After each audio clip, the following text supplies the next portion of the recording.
I'm doing where I go through builds of new computers that I put in old hardware. This is, I guess you could say, retro build number one. It's the first build I'm going to be doing on this channel.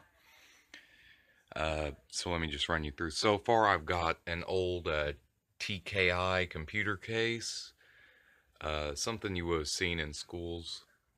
Gonna have zip 250 megabyte, which I think is the highest it could run.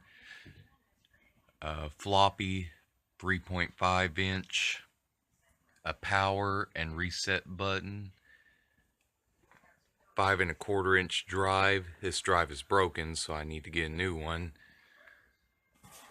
And right there is a US Robotics 56K fax modem and a external CD-ROM like you would have seen in the 90s, but this one's newer. I'm going to get one of the old fat CD-ROMs that would sit on top of the computer to the side.